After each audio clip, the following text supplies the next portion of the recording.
Hey y'all, happy baby Friday. I actually have Stacie and we can hear everything today. So we are truly live. I'm really glad about that. So I would like to welcome my special guest, Stacie Buck. She is the senior consultant, president, head honcho over at RadRx. She's in Florida too. She's another Floridian. Which side are you on, Tracy? Stacie. You call me Tracy. Sorry. I know. I answer to Stephanie too, by the way. People like to call me Stephanie. So Stuart I'm like is on the Betty, Betsy. Stuart is on the East Coast, about a half hour north of Palm Beach. Oh, okay. So I'm Southwest side. So yes. And she, sorry, I had to, when we get the Florida people, we always have to know where we are in situation there. So, but she she speaks nationally. Obviously, a lot of people have heard of her that are on today, and I'm really, really psyched when you agreed to come on. She also is author. She does programs on her site for training. On diagnostic radiology, interventional radiology. And she is just the guru and the queen of interventional radiology, I like to say. So thank you, Stacie, for coming. Welcome. Thank you for having me. I'm glad everything's working today. That's always a pleasure when everything works nicely. Yes, and I just want to show right before we went live, we started getting people like John. He's like crossing my fingers. So yes, I appreciate y'all all coming back in again. And I see ladies here. So, and she has said that she's been waiting to hear you since last week. So a lot of good people that have come back in anticipation for our discussion today. And we're getting a lot of people. Pam Vanderbilt has joined us. So, hello. Hey, Pam. And so we're getting a lot of good things in here. So as we are talking as normal, y'all, go ahead and put your comments and your questions into the chat. And Stacie and I will hit them as we come across them and see things that we want to be talking about. So the first thing I wanted to do was, for those of y'all that don't know Stacie, was just to kind of get a little bit more background, or for those of y'all that even do, maybe don't know so much of her ins and outs. So I wanted to kind of ask her, some questions about what she does, how she came to where she was, and, just give her some time to discuss that with y'all. So now, from your bio, you've been in the field for 31 years, right? About 31. I'm trying to think. Yeah, 31 years. Oh, I can't believe it. That's a long time. I beat you. I'm a few more after you. So but yeah, it seems like, but we were both in grade school when we got That's interested. what I tell people, that I was a coding prodigy, and I've been doing this since I was like 10 years old. That's like my story, and I'm sticking to it. I tell you, once I was presenting, and there was another speaker that had a similar name to me. Her first name was Betty, but it was a different, and they mixed our bios up, and they put her bio in my thing. And she was an older lady, like at the time I was in my 30s, and she was like in her 60s. And so I could see when people were sitting before I got started, I was kind of getting these weird, looks, like they would look at it and they would look at me, and then I noticed in there, and somebody said, "Are you so-and-so?" And I said, "Well, no." She said, "I think the wrong," and I looked down in here, and they said, "It says that you've been doing this for like 30 years and that you're 60, whatever." And I said, yes, I am. And don't I look good? So, exactly. So I kind of turned it that way and owned it, right? Yeah, put the spin on it. So I have a funny photo story too. This is something that happened to me. So I have authored articles in Healthcare Business Monthly, several, over the years. And one of the ones that I published a few years back, when I got the copy of the magazine, I opened it up to my article, and they had somebody else's photo at the bottom of my article with my name. And so I had to let them know. So it turns out there's a Stacie Buck, Bunk, that they also had a photo for Healthcare Business Monthly. And I'm like, well, I'm like, at least she's attractive. Like when I saw the photo, like, I'm like, it's okay. They're like, oh, we'll fix them in the online version. We're sorry, but the print one's kind of already sailed. I'm like, it's okay. I'm like, thank goodness she's attractive. Oh my goodness. Well, and not a man, right? That would. Yeah. So, yeah. So, in the field, since you've been, what kind of turned you on to interventional radiology? So it was, well, first of all, I mean, I won't go through my whole story, but I never intended to get into this field. It was one of those things I never knew existed. I didn't know anything about health. I started, in health information management, and that's what I have my degree in, and then got into coding, but didn't know that it existed, any of these things. And my first semester in college, I ended up working at a surgery center in a medical records department, and that kind of started the journey. With interventional radiology, the first experience I ever had or exposure I had to radiology was back in 2000 when I worked for a company called US Diagnostic. And they owned, at that time, they were one of the largest providers as far as IDTFs were concerned, the independent testing facilities. And I started with them as their first and only internal auditor. And then I went on to become their corporate compliance officer before eventually, leaving there. And I was exposed to interventional radiology a little bit there. They were doing some simple procedures. And then there was one location where they had some doctors doing some more complex stuff. And I tried like heck to like learn it. And I just could never learn it. And I could never grasp it. And it would frustrate me because I'm very good at reading about something and teaching myself. If you give me a good reference, I've always been good with that. And I require very little instruction. And no matter what reference I looked at, no matter what book I looked at, no matter what seminars I went to, it just never clicked. And I gave up so many times on learning it. So when I worked there, we just paid, people may remember if you were involved in RBMA at all, Walt Blackham. Walt Blackham was our consultant. And then we would kick out the IR cases to him, if we needed those reviewed, because I'm like, I just don't have the capacity. It wasn't clicking and it frustrated me. Then after I left there, and in 2005, when I was a partner in a billing and consulting company, then we saw that there was so much need for interventional radiology consulting. So I'm like, okay, I have to find a way to do this again. And it just so happened that there was a free seminar down in Fort Lauderdale that a vendor was putting on. It was one of the, I don't know if it was like an equipment vendor or something like that. And you know how they like to do the freebies to get people. That. And I'm like, you know what? I'm going to go to this free seminar and I'm going to give it one last try because we have to hire people and outsource this stuff whenever it comes to us. And I want to learn how to do it. And when I went to that seminar, it was Gary Burns, who used to work for Medical Asset Management at the time. Yeah. He was the best instructor, and it finally clicked that day with Gary Burns. So then I went to the week-long class in Atlanta there, that Medical Asset Management. They used to do those on a quarterly basis, like many years ago.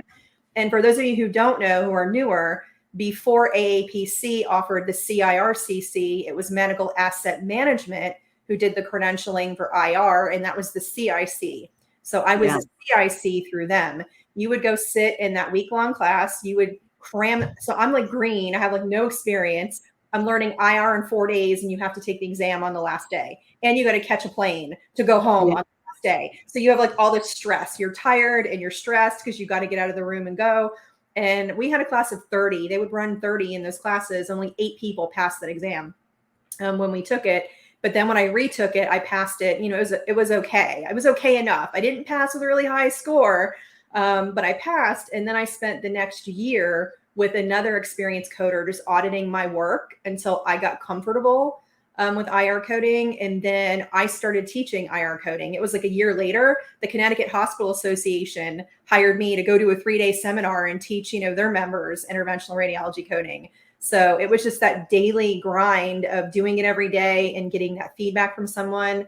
I always tell people, if you want to learn IR in like a few weeks or a few months, it absolutely will not happen. I mean, even after a year, there were still some struggles that I had. And then thankfully, I always had other people around me and we could pay people, to help us out and do audits. And then over time, it's repetition really with interventional radiology coding. So I'm glad I finally took the leap and I did it because that has really become the main way that I make my living. I still do consulting for diagnostic radiology, but once I learned that, and then when I started doing consulting on my own, the vast majority of the work out there was interventional radiology. So that's where I spend all of my time. I really don't do a lot for clients in the diagnostic radiology space anymore.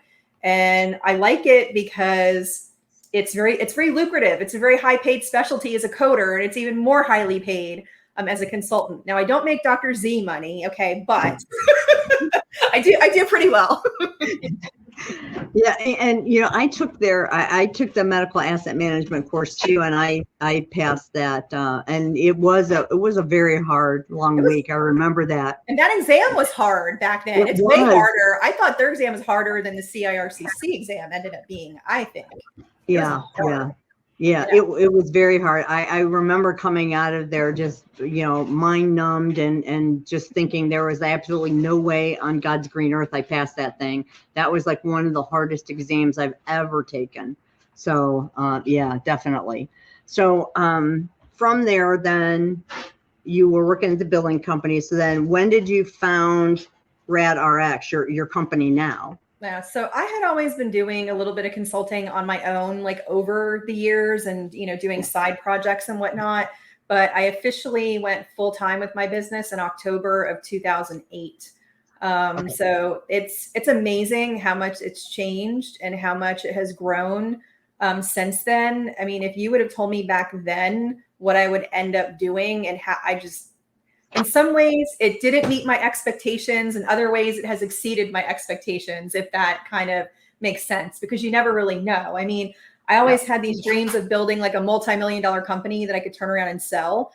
And that just didn't happen. And that's for just a lot of reasons, in my personal life, not wanting to build something that big and manage it and develop it and grow it. I really wanted to simplify my life and then find where I could, basically work the least amount of time and make the most money.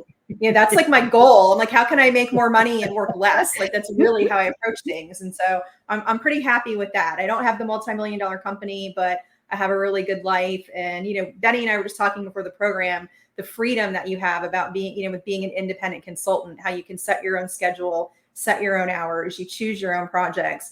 I can't even imagine going and working for somebody else for 40. I couldn't do it. I don't like working 40 hours a week for myself. I try to keep it to like 30, like my threshold, like 30 a week. Although lately I've been working a lot more with one particular client, but that's kind of like where I feel I'm good and I can manage my stress level and be more relaxed and not run around all the time like a crazy person. Because I used to work 60 hours a week for myself, and that's just not sustainable, like at all. Yeah.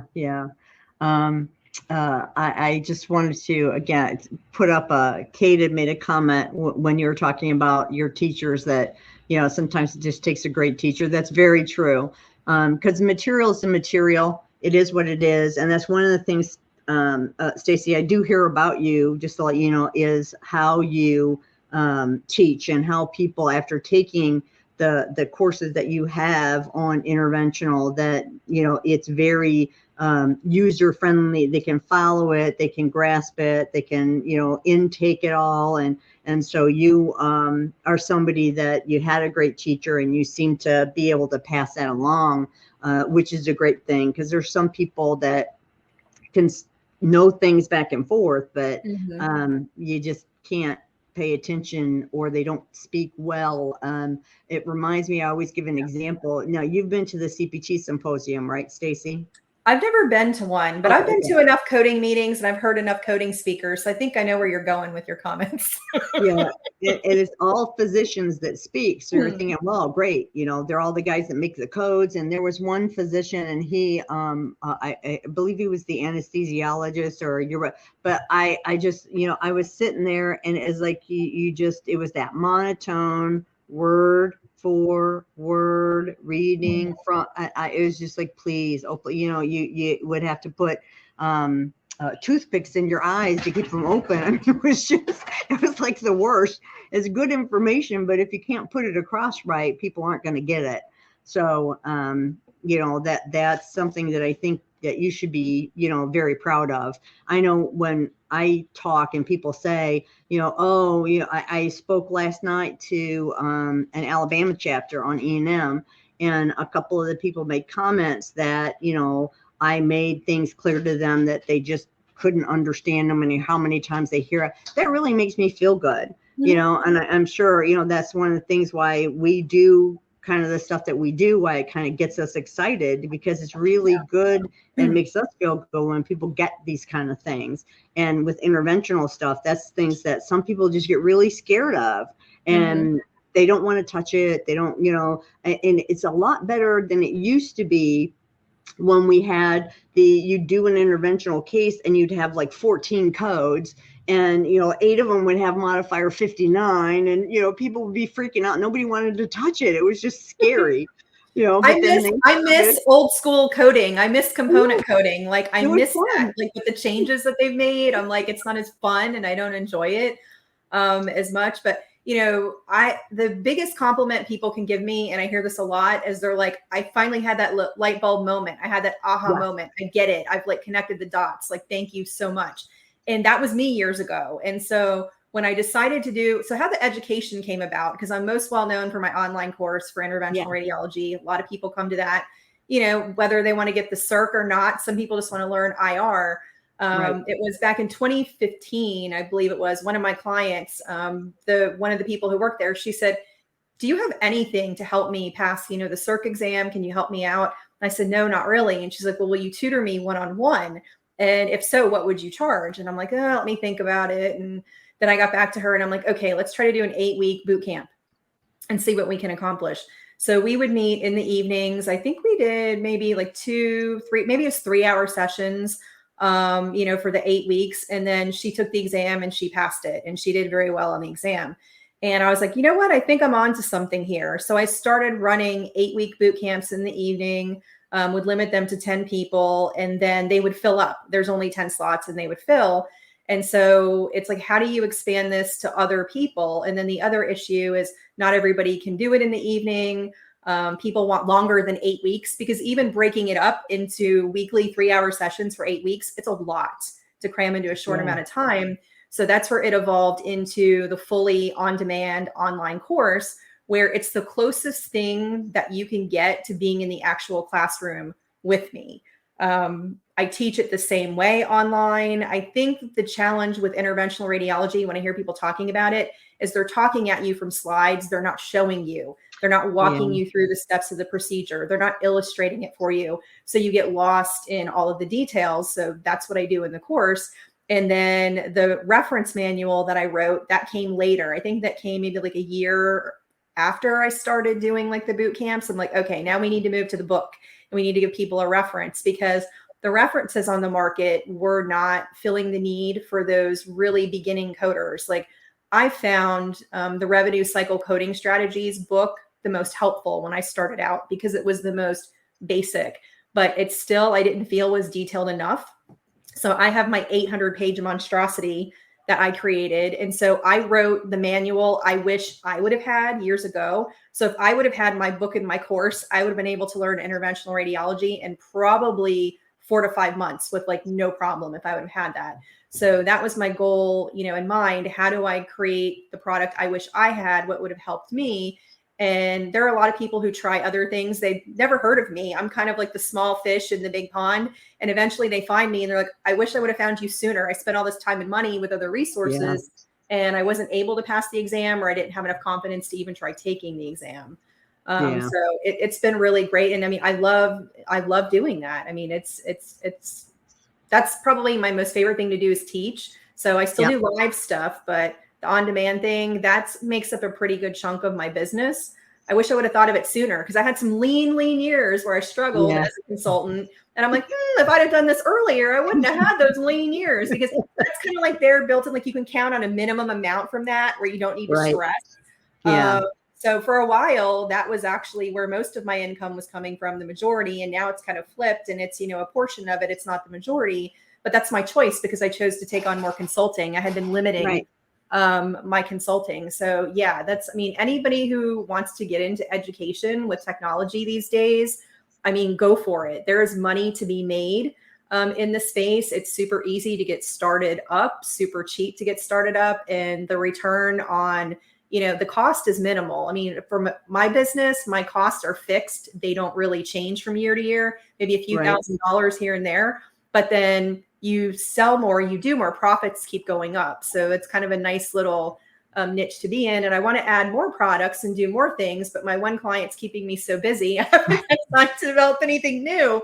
So hopefully I'll be able to do that in the next, year or two, work on some new things that I've had in mind. Good.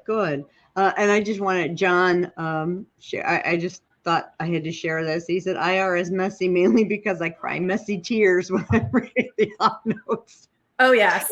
I remember plenty of those. Yeah, I always say interventional radiology actually is not that hard if you have good documentation.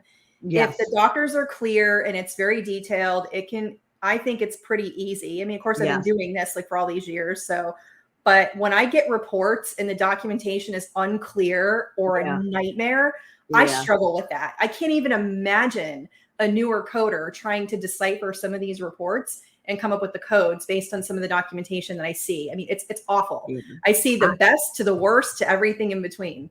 Yep. I've gone through ones before where they never mentioned the vessel they're in, they cath the vessel. Well, which vessel would that be? And they're doing all these things. And I'm like, I don't know, first order, second order. I can't tell anything because you never tell me. Yeah, they don't tell you where they are, where the catheter is. They don't tell you where they gained access. They don't tell you what they saw when they injected contrast. Yeah. So they use multiple access sites. My biggest peeve, multiple access sites, and they don't tell you what they did through what access, which you definitely have to know for coding. So yes, there's a lot of work to be done with some of our physicians and some of this stuff, definitely. Now, another thing before we, talk about specifically IR and get people's questions too is you also podcast, right? And so when did you start doing your Who Cares What Stacie Says, and what kind of, was that just another like outlet for you? Is that kind of what turned you on to doing it? So I had been a guest on different podcasts, and I've been on Brian Quee's podcast twice, and he would always tell me, Stacie, you should have your own podcast. And I'm like, Brian, I don't even know what I would talk about. And when me and him would get in conversations, he's like, Stacie, he's like, you know how many podcast topics you have like here that you could jump up and do? And so back in 2021 is when I decided to launch the Who Cares What Stacie Says podcast. And I did it for a year. I actually stopped last year. I did it for 1 year and stopped because I just didn't have enough time. I mean, my consulting business, took off. I started, working with a new client. I had so many things coming my way last year that were too good to pass up. I just simply didn't have the time to do the podcasting. The podcast came down to two things. I said, for me to do this, it has to remain fun. As soon as it's not fun, I won't do it anymore. And then two, I have to have the time to do it. It can't be like a burden or something else to add to my plate.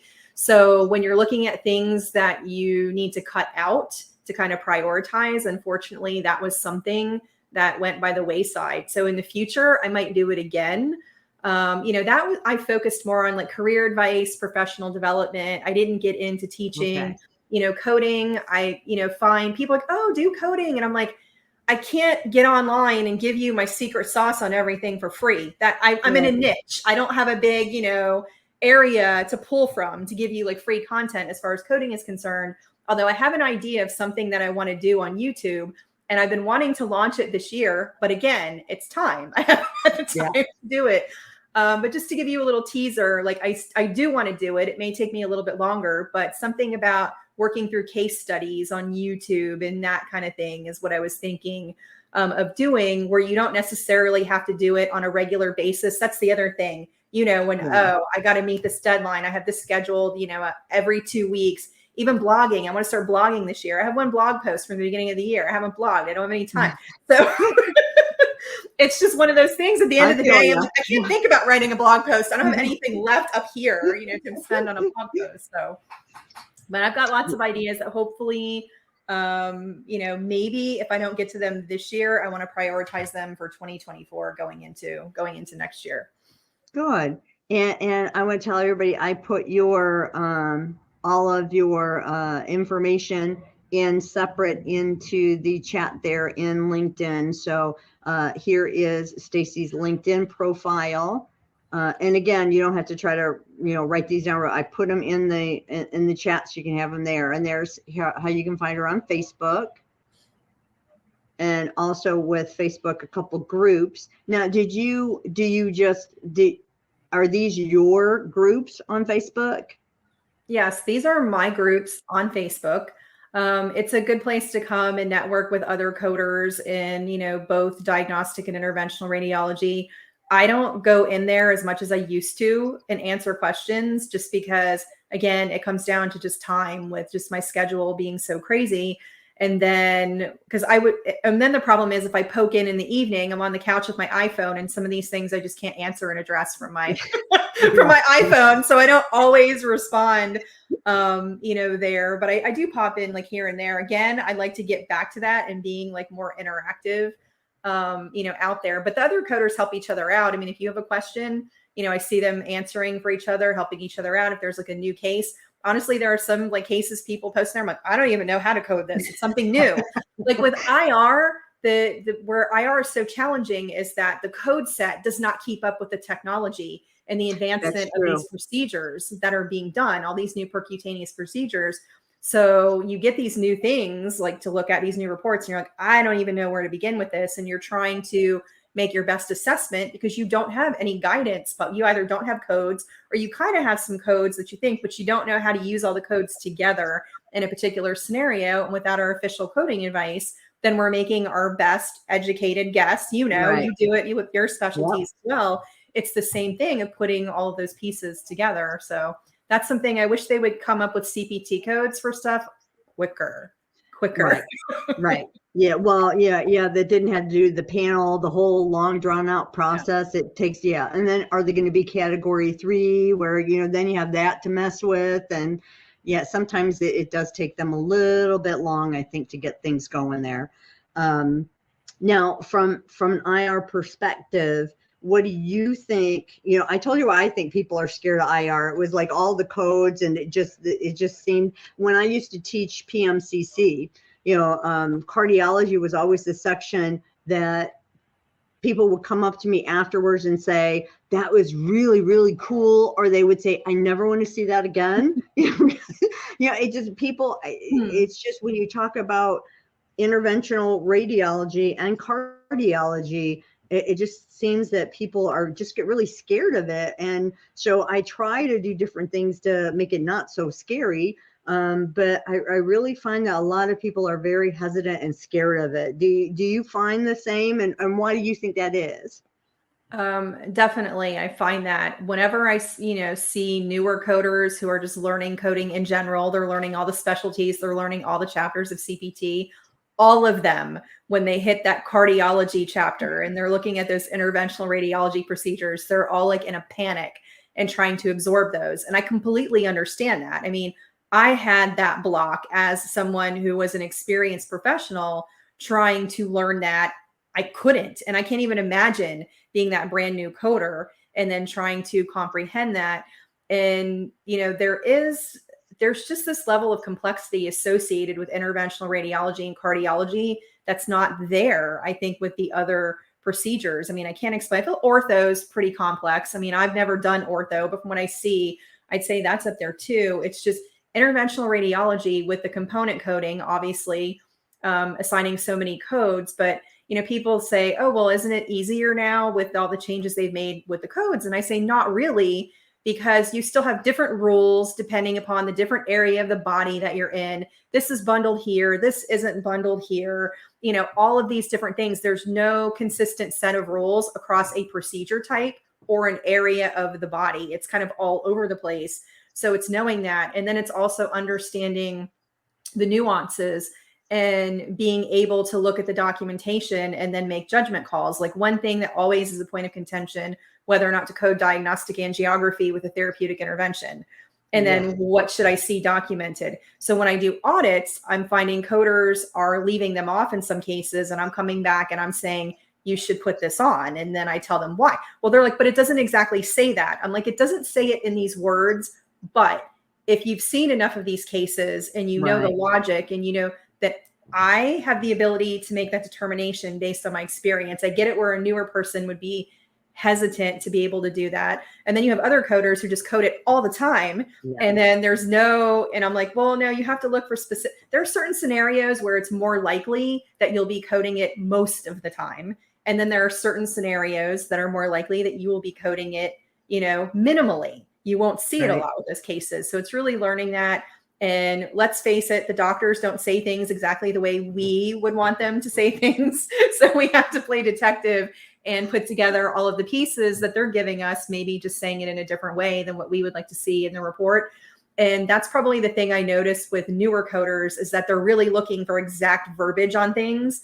Yeah. And they're not quite understanding. I'm like, the odds of you getting the exact verbiage you're looking for, you're probably not going to get it from most of your physicians. They just do whatever's comfortable for them. They have their own documentation practices.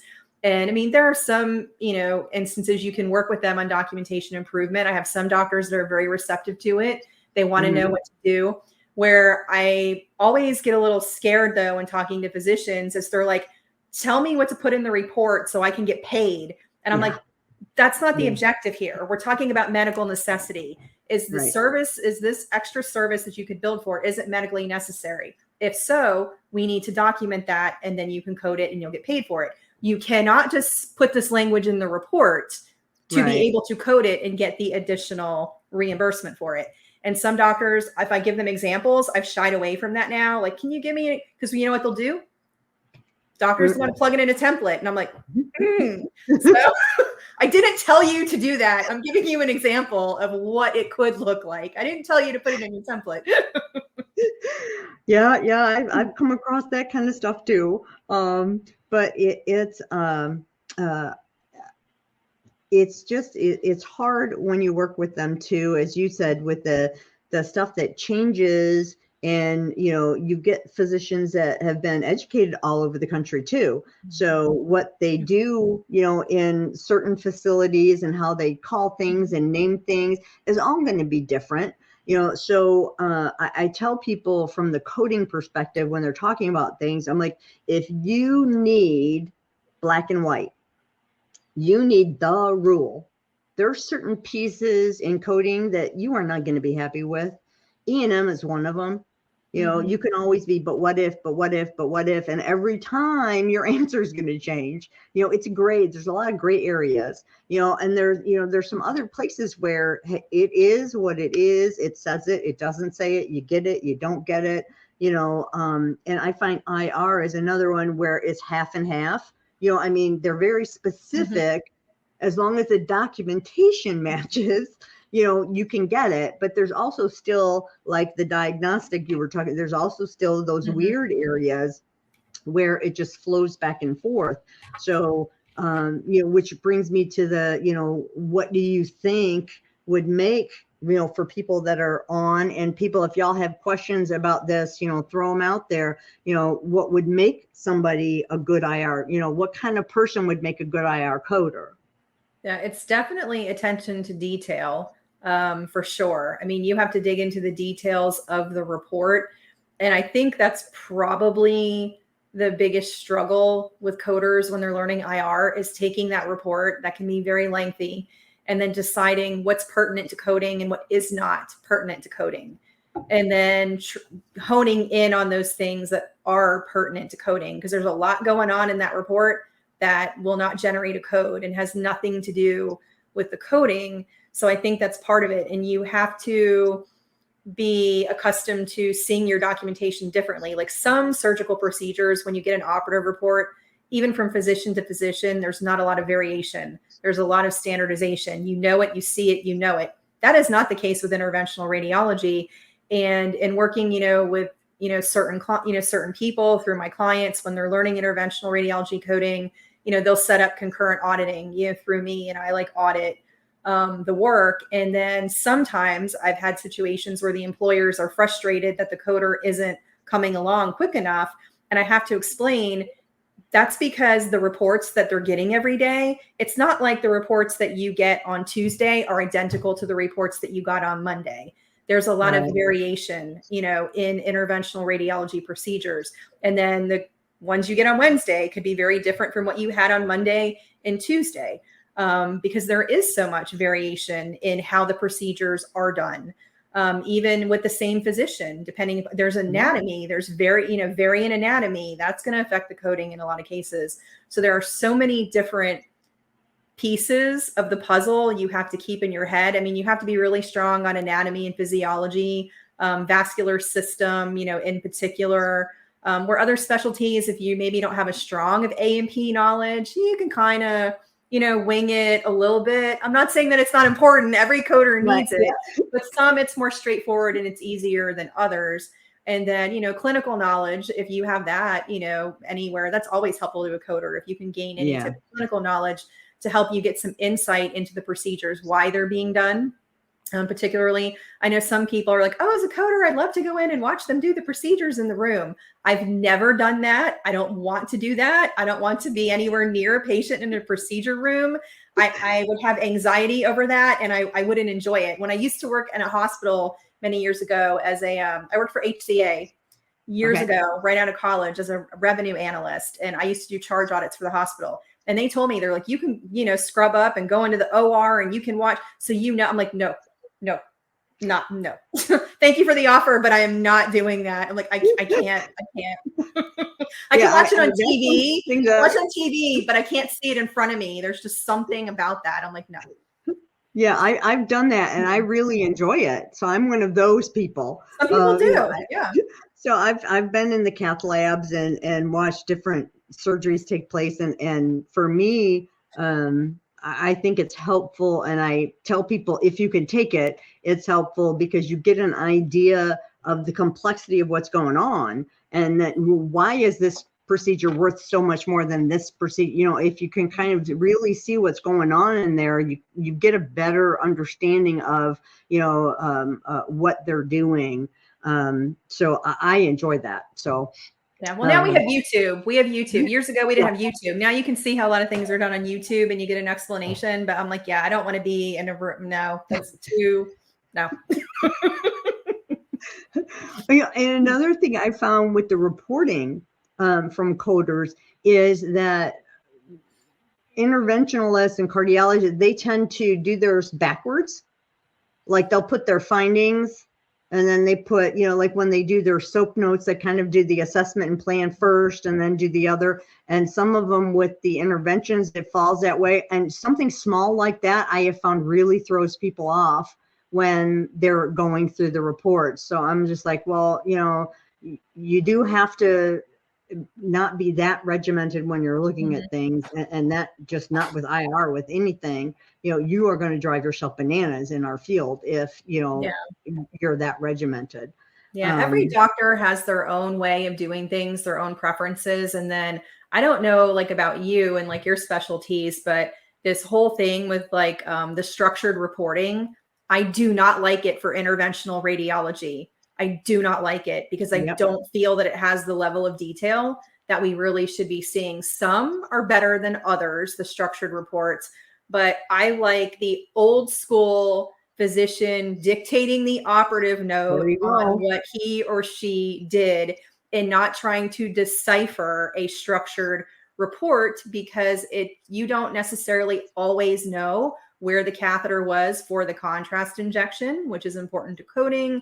You don't necessarily know if there are multiple access sites, which one they went to, if they went back to the first one, if they're in the second one. So I think there's a lot of gaps in structured reporting. I know that they want to use it to make documentation more efficient, but sometimes I feel like on the revenue side, if you're coding strictly based on documentation, you're losing out. And some physicians don't want to provide addendums. I mean, I've worked with a lot of, you know, providers over the years, and some physicians are like, I gave you everything you need. I am not giving you anything else in this report. It's all there. And it's like, okay. And so you have to roll with it. And then you're like, well, I'm not going to assign these codes for you if you're not going to give me the documentation. But some just don't want to change their practices at all. And then others come looking for you and begging, please show me. But it's usually tied to revenue. I've had experiences lately where there are people, oh, we're not making as much money. We don't see, you know, our revenue's down. What can we do? Can you review our documentation to see if we're missing? And I'm like, You're looking at this from the wrong perspective. I understand your point and your panic. And then I do documentation reviews and I say, your documentation is perfect. There's nothing you can change. There's nothing else you can do. There are many other reasons for revenue declines. Reimbursements decrease all the time, because I've had providers say our volume has gone up, and this isn't just IR, this is diagnostic radiology a lot. Our volume's gone up, but our reimbursement hasn't. It's dropped or it's about the same. Like, well, you have to factor in all these multiple cuts you're getting. They don't all come from one place. And I think that's why, but they all factor into that bottom line reimbursement, and it's multiple hits that you're taking at the same time without realizing it. And then you're like, okay, what can we do to get more money? And I'm like, it's not about what can we document to get more money. It's, are we correctly and accurately documenting what we're doing already that would then get us correct reimbursement if we're leaving anything on the table. Yep.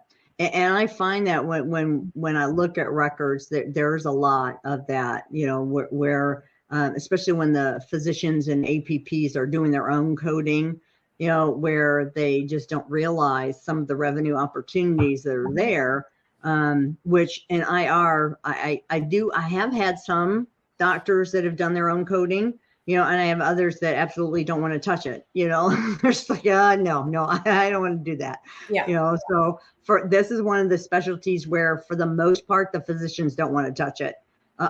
In my opinion, I find. Do you find that to be true too? Well, you have physicians who want to fancy themselves coders and think that they know it. They consider their coding checking off the codes, okay, and handing a sheet to somebody and I'm like, no. I'm like, there are coding rules in place. I know you did all of these steps of the procedure and you've ticked off 12 codes. However, it should only be 4 or 5 when we apply the coding rules. So that's the problem with the physicians, that they're looking at each component that they did, and most of them don't have any knowledge of the coding rules and how all of that works together, and the bundling of different procedures, and how that works together. They're just like, well, this is all the work that I did. And I've also noticed when you have providers in interventional radiology that are using these EHRs where it does auto coding for them on IR, it's doing auto coding sometimes based on each individual step of the procedure. So it's coding for all the cath placements. It's coding for all and I'm like, oh, and they're putting modifier 59 on all these. And I'm like, I'm like, okay, no, you should have had 1 cath code on this case, not 3. You should have had 1 imaging code, not 4. So that is very scary sometimes, where you have these EHR products and they sell them to do the coding, but they're not coding accurately. Are they helpful? There's one client I have, their system, I can look at the codes. I do some of the coding for them. I will look at what was generated by the EHR based on the physician input, but it is rare that my codes match those codes. Sometimes they do, sometimes they don't, because it's not taking into consideration all the nuances, like what exactly needs to be documented for a full abdominal aortogram, 75625. EHR has coded it. Stacie says, no, you only mentioned the distal abdominal aorta, not enough, can't do it. So it's things like that it doesn't take into account, unfortunately. Yeah, I think those are some of the downfalls when you turn it over from, a person, an experienced person, to a system that is just kind of scanning for certain verbiage and looking, that it does, it will tend to over code, in my opinion, with the exactly. That's exactly what has happened in these instances I've seen, is that you have a whole list of codes and several of the codes on there should not be assigned, but they're coded and billed because they put the 59 modifier on it, or an XS or an XU, and it goes out the door. Yeah. And that's the thing also with interventional stuff, is that modifier 59. It's used a lot. Really, and it's used rightfully a lot. Legitimately. Also used, wrongly a lot. And that's kind of a danger area. And I think that for new coders is one of the things that gives them kind of palpitations, is when they see that and they're like, well, and then somebody tells them, oh yeah, you can do it, put a 59 on it. Well, and they know in IR you do that a lot. So then they're like, well, and then they talk to somebody else and they're like, no, you shouldn't do that there. And so I think that for newer coders is confusing when they're looking at IR stuff, because they don't know who, whose interpretation, they should be listening to. So that's why it's one of the lady put up here, right, just to bypass the edit. Exactly. Yeah. So that's the thing that, you have to watch for, is to make sure that you have suppurative documentation, that it was necessary, that it was, right for you to be bypassing that edit and getting, your separate payment for that stuff. So that's kind of, I think, something that gives coders kind of hesitancy going into that side of it. Yeah, I'm actually surprised that interventional radiology procedures don't get more scrutiny from payers than they do. I am shocked by that. I'm starting to see more. But doing this as long as I have, I'm like, if I worked on the payer side, And this is the issue though with payers. So I do have our payers, UHC has been looking at a lot more interventional radiology. So I'll let the audience know that. They're also nitpicking the IVUS, the intravascular ultrasound. That's something they're looking at. But they're looking at these procedures. And what frustrates me is when a payer comes back and they say that something wasn't documented or the documentation doesn't support what was billed. And it's something that I coded when the client's kicking it back to me. And I'm like, well, okay, can I make a mistake? Yes. But when I look at them, I'm like, everything's clearly documented here. And what I see is that whoever is reviewing that claim has zero understanding of the coding rules for interventional radiology, which frustrates the hell out of me, because you have people who don't understand it, who are denying these claims for coding when they are 100% coded accurately. Then you have to go through a detailed explanation of where the codes are coming from. And sometimes they still don't understand. The other thing that has driven me crazy, and this comes, I don't know if this was UHC or it was another payer, but something that I saw where the patient has the procedure, angioplasty, atherectomy, whatever the case may be, and they have the percentage of stenosis, whatever. The doctor goes in there, does the procedure, does all the steps associated with the procedure, but for some reason at the end of the procedure, it's deemed unsuccessful. They didn't get the desired result, but they deployed the balloon, they did everything, and the payer is saying, not paying you because it wasn't successful. I'm like, they did all the work. You don't know the outcome until you do the procedure. It was medically necessary to begin with, but now after the fact, and these cases could have taken the physician longer. If they're having trouble, they'll try to balloon it. They'll try different things. And they're saying nothing, we're denying this. And I'm like, are you kidding me? And I'm like, then you have to get physicians involved, physician to physician and that kind of stuff. I'm like, this is crazy. I'm like, all the work was done. I'm like, it's unfortunate that they didn't get the desired result, but the patient was there. The same time and resources were expended on the patient, possibly more, because they're trying to get the result. They keep them longer. They're working on them longer, and then they're not paying the providers. That has been my biggest frustration I think I've seen, where I'm like, because those come back to me. I'm like, what do they mean? I'm like, the doctor did all the work. I'm like, it's coded correctly. I didn't need a modifier. If anything, we should slap a 22 on there. There you go. And I think that's why up to now, we haven't seen as much on the payor side, because they don't have people that understand it. And so they've been afraid to touch it because they don't want to go through all the rigmarole just to keep getting it shoved in their face that they're wrong. So they've kind of left it alone. But as they keep looking for more and more money, they're starting to kind of creep in over to things. But yeah, I agree with you.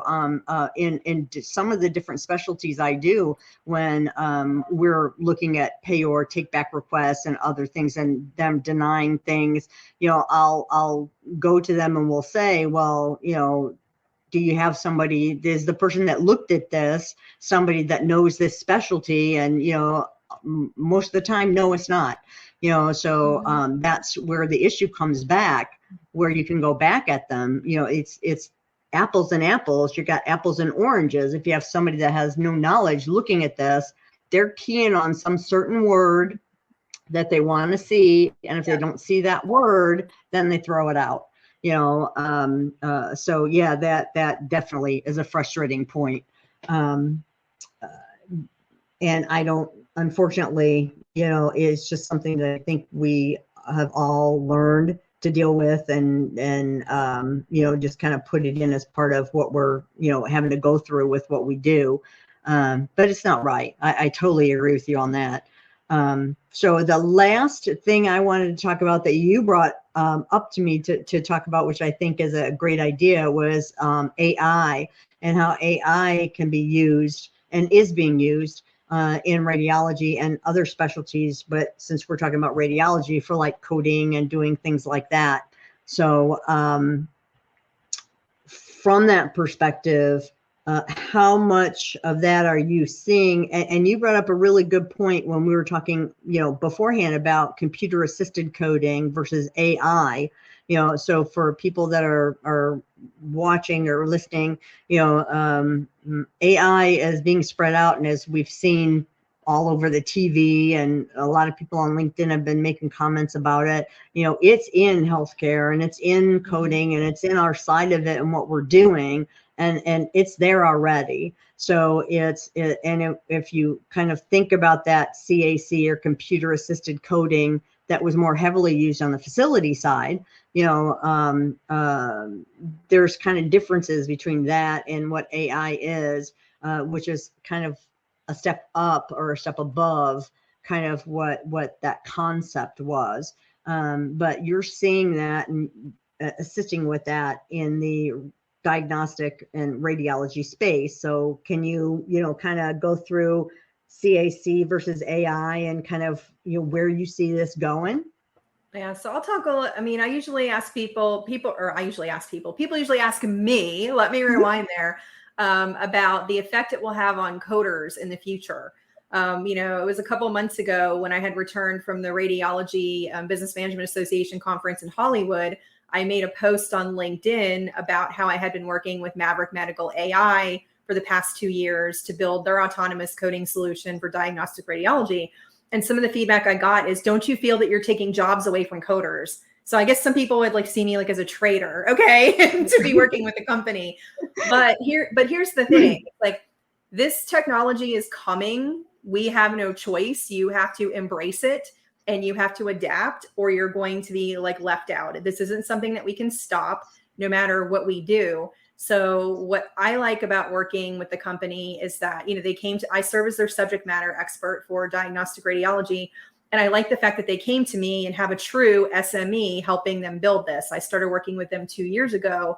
And I think that's something that's lacking, where a lot of these technology companies want to build these coding products, but they don't have subject matter experts, and they don't have these expert level coders that are giving them input into how to build these, and then also doing validation on what they're putting out there. So there are a lot of job opportunities I believe that will be coming up in the future for these technology companies who are in this space, to work with people with coding experience, people who've worked in revenue cycle. You have to have those people with the firsthand knowledge to help you build your product, and then also even work with your clients and keep it successful, because there's just that knowledge that those technical people will never have. Just like I will never have the knowledge of the research and development team. I mean, these guys that I work with are amazing. They have the most brilliant minds, and they're data scientists, and they're into all these things. And I'm I don't know, that when they're talking, I'm it's another language. I'm I don't necessarily understand what they're saying. And then I have to, so they're translating for me, and then I'm translating for them, coding. And so we work together. So it's kind of enjoyable to be a part of that. Now, as far as how the product works, CAC versus AI will eventually replace CAC as we know it now. Now, you all, if you've been in the industry for a while, any of you who've been in it for years, when CAC first came out, I first started using it back in 2005. They said, coders were worried. Oh, coders are going to be eliminated. Coders aren't going to have jobs. CAC is going to do it. CAC never happened. People didn't lose jobs, coding jobs. Coders didn't lose jobs because of CAC. It also never delivered on its promises, I feel, as far as what could go direct to bill. I can remember them saying, 70%. That no, never happened. We always did 100%. We never let anything go straight to bill, even 3 years into it when I was using it. And I find out in the field, you might have direct to bill on CAC, maybe about 50%. Like that's a good number. Usually you might get somebody occasionally like higher. So it's only hit that threshold about half of the time. And this technology, the company I'm working with, they have proof of concept that it's 85% direct to bill at the time of go live. And when I first started working with them, I'm like, that can't be done. It's not going to happen. Well, I'm shocked. And like working with them, I'm like, wow, they actually have, this model and this great thing that can actually deliver, on this. But to me, it's like a tool for the coder. Like coders are going to become auditors. That's just a fact. Medical coders are not going to be sitting in the roles that they're sitting in now. You're not going to have as many production coders sitting there coding charts 40 hours a week. You will end up working with the technology companies, building the technology. You will end up working for employers, doing those auditing, techniques, also doing documentation improvement. We know garbage in, garbage out if the documentation is good. So there's a lot of work to be done by those people who have the skill set that comes with a medical coder. But will you have the title of medical coder in the future? Probably not. So I like the technology because it has the ability to get rid of the redundant things, the simple things that nobody needs to touch. Like, do we need people coding chest x-rays and expending energy coding chest x-rays? No, we do not. That's something like very simple.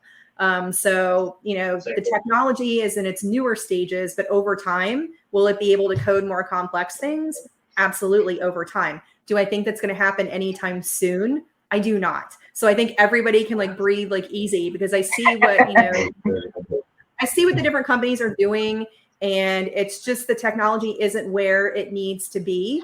I would say, this is me guessing, AI could be way more advanced than CAC as far as how quickly it's going to be implemented, but I feel like it's probably a 5-year threshold before you saw anything super, super significant.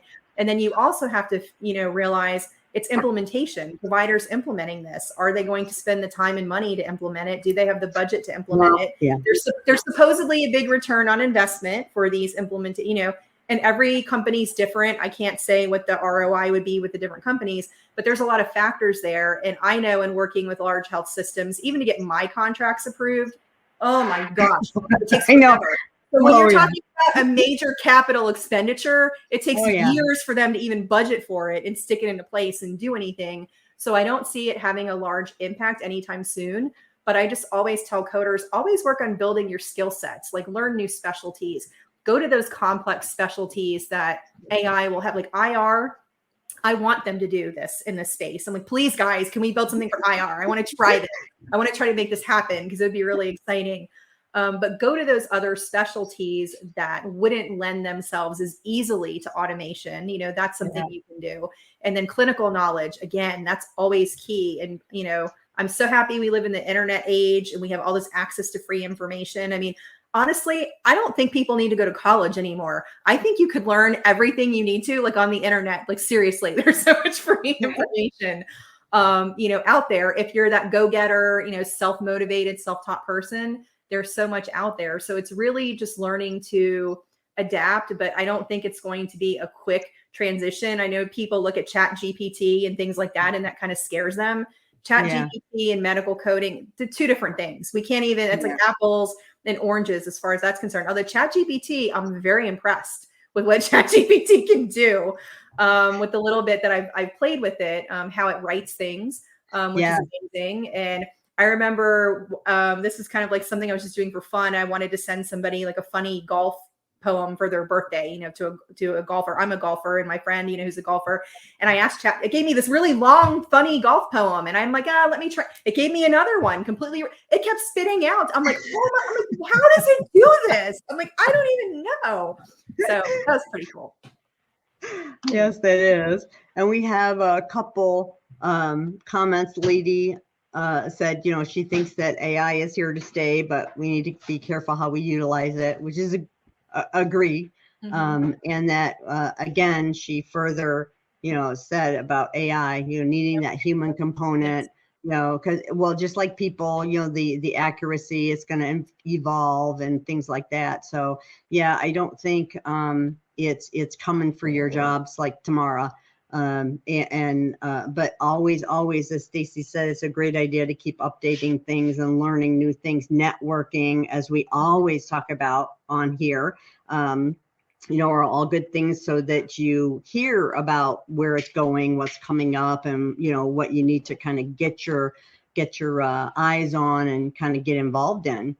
Because if you get involved at something like that, that's starting to come in, and get in on kind of the ground floor of whatever this new thing is, it could take you, to places that you wouldn't imagine, and getting assisting out, our field and what we do. So, I think it's neat. And Chat GPT, though, I was playing with it. And the one thing I noticed, it doesn't do so well with coding certain things. I asked it about coding something, and it either didn't understand it or couldn't, so it lied. And went on this long diatribe. It'll try to give you something. Yeah, it'll try to give you something. It'll answer you, but it's probably nothing like that you want.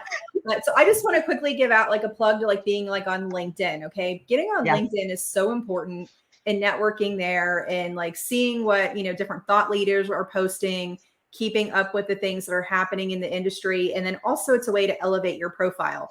The only reason that I ended up getting hooked up with this company, who actually is in Israel, the company that I work for, they're headquartered in Israel. The CEO found me on LinkedIn. And that's how I started working with them like 2 years ago. He was looking for a subject matter expert and he came to me, and that's how we connected. And I was somebody for the longest time, never used LinkedIn, kind of sat, for years. Many of us had the profile, probably sat there, never did anything. And then all of a sudden, LinkedIn became the place to be. And then I saw people talk about how you could use it, for business and to promote yourself and build your brand. And I'm like, I think I'm going to spend some time, because Facebook went down the tubes. You can't get any reach and you can't do anything on Facebook anymore. It used to be decent for me at one time. And so I came over to LinkedIn, and that has, I believe, being on LinkedIn is why my business has increased so much the past 2 years. It's really gone up like a lot. Like it was incrementally going up, but like off the charts the past 2 years. And that was the only difference in promotion. I don't advertise. I don't do any marketing. It's like word of mouth in that. And so one thing I'm going to ask for anybody who follows me on LinkedIn, I need your help, because LinkedIn has changed their algorithm. I don't know if anybody has noticed this recently, but on how they promote certain posts and what gets reach and what doesn't. I was reading an article about it the other day. My stuff has not been getting reach for a while like it did. And I'm like, something changed because my posts haven't changed. So they changed the algorithm. So if you follow me and you see my content on LinkedIn, I would like to ask you to do me a favor. Do this for Betty too, and any other coding influencers you follow on LinkedIn. Comment on their post, share their post, because that is the only way that we can get the reach back that we have lost from the changes. I mean, I'll go on and look at a post and it'll say like 87 impressions. And I'm like, you've got to be kidding me. I'm like, that never happened before. On a post. Like I'm not seeing that. And so when I saw the changes that they made, I personally feel like their changes help people who are already very popular and who are the huge influencers. And I'm like, you're kind of not helping the little guy. So I kind of feel like they're screwing us like Facebook did, pardon my French for using that word. But Facebook was really good for a while. And then eventually Facebook is like, oh no, if you want to reach anybody who's on your page, you have to pay to reach the people who already like your page. And then they kept charging more and more and more. And I think LinkedIn may get to the point of possibly boosting content eventually, like a Facebook. There's still a component where you can do paid advertising. But anyway, if I can't get the reach I want, that's something I will cut out and I just won't do, because there are so many hours in a day and I will stop posting if I can't get the reach. If nobody's seeing it or only a few people, there's no point in me taking the time and energy to do that. So help me out, help your other people out. I like helping people. I enjoy doing it. But again, if people aren't seeing it, then it's not worth my time to put the content out there as much as I enjoy doing it. If like I'm speaking to a wall, then it doesn't really matter. No, and that's good to know, because I didn't know that. And I do post a lot and put a lot out there, as you do, and others, Sonal Patel and Terry Fletcher. We all like to get involved out there. But if we're not reaching people, it's kind of futile. We have a lot on our plates as it is.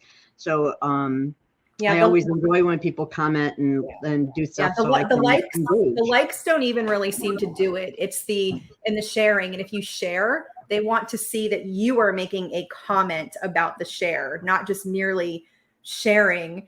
I don't know, this thing with like links to something outside of like LinkedIn. They don't like that. That's always been a problem. And you have to kind of try to hack around that because they don't like to promote links. And I'm like, if you try to sell something on LinkedIn now, forget it. Nobody's going to see it. I've learned that over the past like couple of months where I'm like, this is something that's been in demand by people. I post it and then like nobody's purchasing it. I'm like, so, and I go look at the impressions. I'm like, nobody's seeing it. I'm like, this is why. And then email has its own set of issues with them getting blocked. We won't even get into that. They get filtered out and nobody ever sees them. So yeah. Oh, all right. Yeah, that could be a whole nother broadcast. So, but Definitely. we are a little bit over our hour. So thank you very much, Stacie, for coming on. Can I mention one more thing? Can I mention one more thing? Yes. Okay. So if anybody is interested in taking the Interventional Radiology course, until Friday, there's a special offer. This has never been offered before. I do not plan to offer it again. So we are allowing a 6-month option to register for the course instead of doing the full 12 months. So you can sign up for 6 months at $1,199 instead of signing up for 12 months at $1,999. So if you want to take advantage of that offer, you can get in touch with me via LinkedIn and then I can get you additional information. But I did that to help people. Some budgets are tight and they wanted something a little bit more affordable. So that was kind of a way to like bridge that gap. And I've had people do it. They're like, I want to sit for the CERC before the end of the year because they want to do it on paper. So they're getting in on that 6-month option now so they can take it and get that done before the end of the year. So I just wanted to mention that because that ends on Friday. Friday will be the last day. Thank you. So you want people to message you on LinkedIn, not go to your site? They can go to my website and contact me that way, or they can DM me on LinkedIn, whichever is easiest. Okay, cool. Well, yes, definitely. And any last piece, best advice, anything like that for people that are interested or are RIR coders? Well, for people who are interested in it, I mean, I would say definitely pursue it and don't give up on it. Like I said, it's one of those things that you have to spend time at it. And it's about, repetition, for sure. That's the biggest, thing. I think my course is the best. So if you're considering it, I think you should start. I think, a lot of people recommend Dr. Z. And so I think Dr. Z, that his information is great. And if I need like education on something or a reference, that's usually like what I go to. But as a newer coder, I couldn't understand anything he was saying or understand anything in his books. So it's a matter of like where you're at. So I tell people, if you're a more intermediate coder, I may not be for you. Like I try to get everybody the best match for where they're at. Yes, I want your business, but I don't want you taking something and spending money with me that isn't going to fit your needs. So I kind of just try to play it pretty straight as far as what I think is best. And some people come to me and want to learn IR and they tell me their background and they ask my opinion. And I'm like, probably not for you. These are the reasons why. These are steps you should take first. So I give a very honest assessment about it. Not everybody does, but I will. I don't want to take somebody into the course and then set them up for failure. It doesn't make me, it doesn't help them and it doesn't make me look good. It's of no help to like anybody. And I don't want somebody spending that kind of money and then having like a bad outcome. Does that mean that everybody who takes the course passes the exam? No, I can't guarantee that, but I got a, pretty good track record of most people passing. So Yep, good. And in here I put up Ruby. Hey, Ruby, glad you joined us today. Ruby said you were an excellent source and you make it learnable. So there we've got a good little endorsement there for you. So the Queen of IR. So whenever I see the Queen of IR, I think I have to get myself a tiara or something when I make appearances because people call me the Queen of IR. Yeah, and there it is right there. Stacie Buck, you are the Queen of IR. So yes. So thanks everybody for hanging out with us today. And thank you, Stacie. I'm really glad that you could come back on this week after the little mishap last week. So anytime you want to come back, I would love to have you. Anything you want to talk about, just let me know. I would always grateful and happy to put you on the schedule for us. So thanks everybody for watching. And I'll be back to our regular, so I'll have a session next Thursday that will show up at its regular time at 2:00 Eastern for our healthcare happenings. So until then, y'all have a good rest of your week and enjoy the weekend. Weather should be starting to get nice everywhere, so that's good. So we'll see y'all soon, and take care. Thank you. Bye.